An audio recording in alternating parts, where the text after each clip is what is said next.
और महाभारत में आज बात होगी कुंभ के खिलाफ साजिश किसकी है।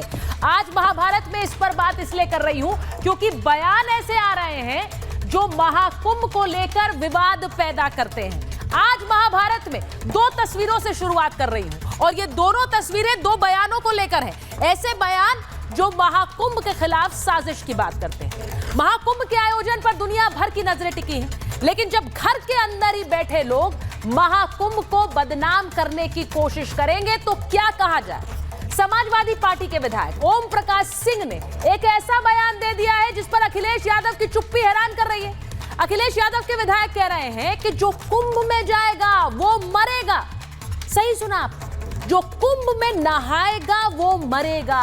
कुंभ की व्यवस्था की वो बात कर रहे थे। क्या उनका मतलब ये कि कुंभ में 50 करोड़ लोग जो आएंगे, आस्था की डुबकी लगाएंगे, उनकी मौत हो जाएगी। महाभारत में आज सवाल पूछ रही हूं। सियासी द्वंद अपनी जगह है, आप अव्यवस्था पर सवाल उठाए वो अपनी जगह है, लेकिन महाकुंभ के आयोजन को बदनाम करने की साजिश क्यों हो रही है। ये बदनाम कर रही है, ये वही साजिश है जिसके तहत कुंभ की जमीन पर वक्फ बोर्ड अपना दावा ठोक रहा है। मौलाना शहाबुद्दीन रिजवी कह रहे हैं कि वक्फ की जमीन ले लो, ले ली गई है और वक्फ से पूछा भी नहीं गया है। आज महाभारत में सवाल यह भी पूछ रही हूं कि वक्फ पहले आया या महाकुंभ। कुंभ सदियों से हो रहा है, उस कुंभ के आयोजन पर क्या वक्फ बोर्ड सवाल भी उठा सकता है। लोग तो अपने घरों की जमीन, अपनी छतें कुंभ के आयोजन के लिए देने के लिए तैयार रहते हैं कि यहां कुंभ का कोई छोटा सा आयोजन हो जाए, लेकिन यहां दावा ठोक दिया है वक्फ बोर्ड ने। अब दावा आया है तो इस पर सियासी वार भी आए हैं। मैं आपको दिखाती हूं, गिरिराज सिंह बीजेपी के नेता हैं, केंद्रीय मंत्री हैं, और उन्होंने किस तरह से एक बयान से वक्फ का दावे पर सीधे सीधे आक्रमण कर दिया है। क्या कह रहे हैं गिरिराज सिंह, आपको वो दिखाना चाहती हूं। गिरिराज सिंह कह रहे हैं कि इस्लाम पैदा होने से पहले से कुंभ हो रहा है, और जब इस्लाम नहीं था तो फिर वक्फ कहां से आ गया। कुंभ की जमीन पर दावा ठोकने वाला वक्फ बोर्ड क्या है, कौन है।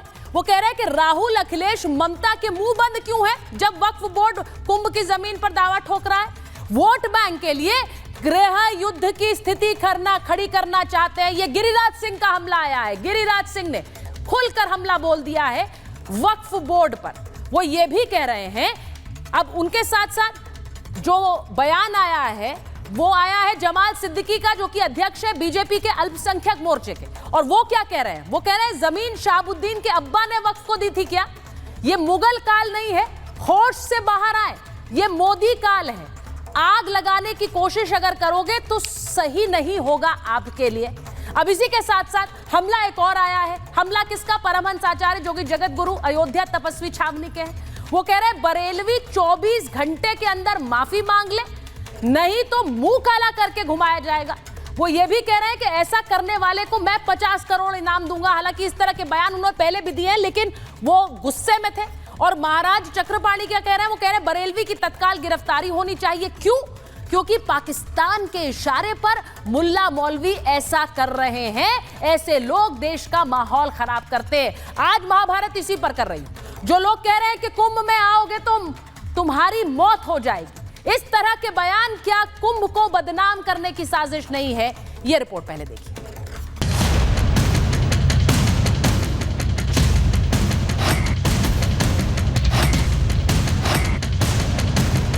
दिव्य भव्य अलौकिक महाकुंभ की तैयारी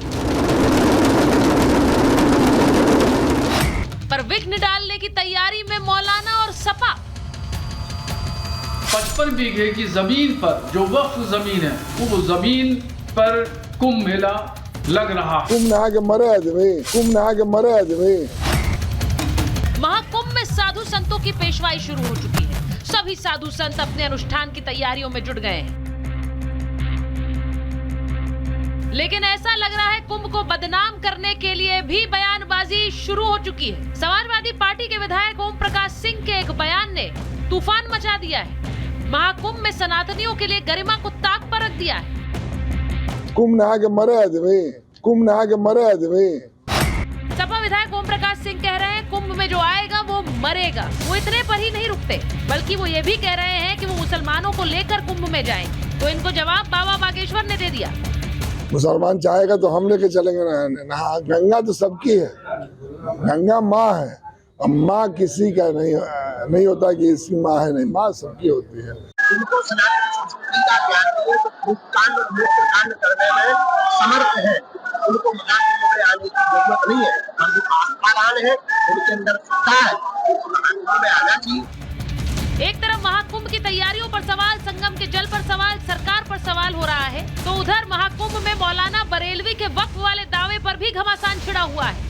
सियासी महाभारत में तलवारें खिंच चुकी। जिस जमीन पर, जमीन के बहुत सारे हिस्से पर जो शामियाने तंबू वगैरह लगाए गए हैं, इंतजाम किए गए हैं, मेला लग रहा है, ये वक्फ की ज़मीन है और वहाँ के मुसलमानों की ज़मीन है। जिस समय इस्लाम की पैदाइश नहीं हुई उस समय से कुंभ लगते आ रहे हैं, और फिर कुंभ वक्फ कहाँ से पैदा ले लिया? जब इस्लाम ही नहीं पैदा लिया कुंभ के पहले, तो वक्फ कहाँ से पैदा ले लिया?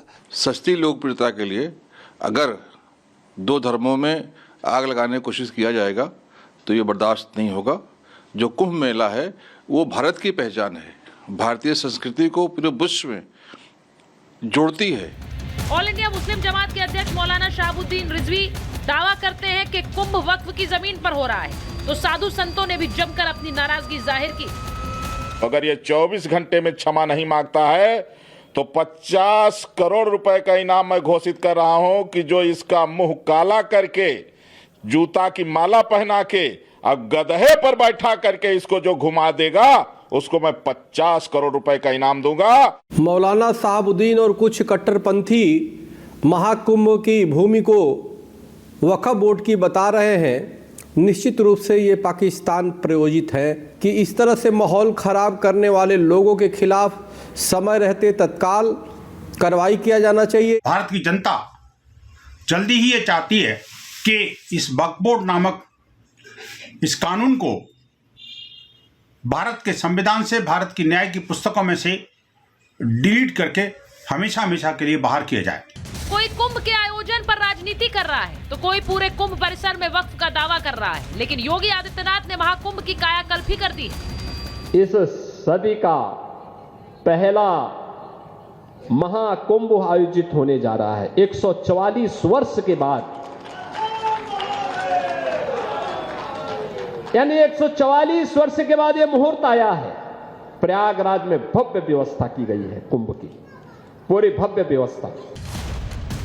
ऐसे में आज महाभारत में सवाल पूछ रही हूं, क्या कुंभ पर ऐसे विवादित बयान और अब वक्फ के दावे ने सारी हदें पार कर दी? क्या अब समय आ गया है कि वक्फ बोर्ड को पूरी तरह से खत्म कर देना चाहिए? और सवाल यह भी पूछ रही हूं कि महाकुंभ को बदनाम करने की साजिश आखिर कब तक होती रहेगी?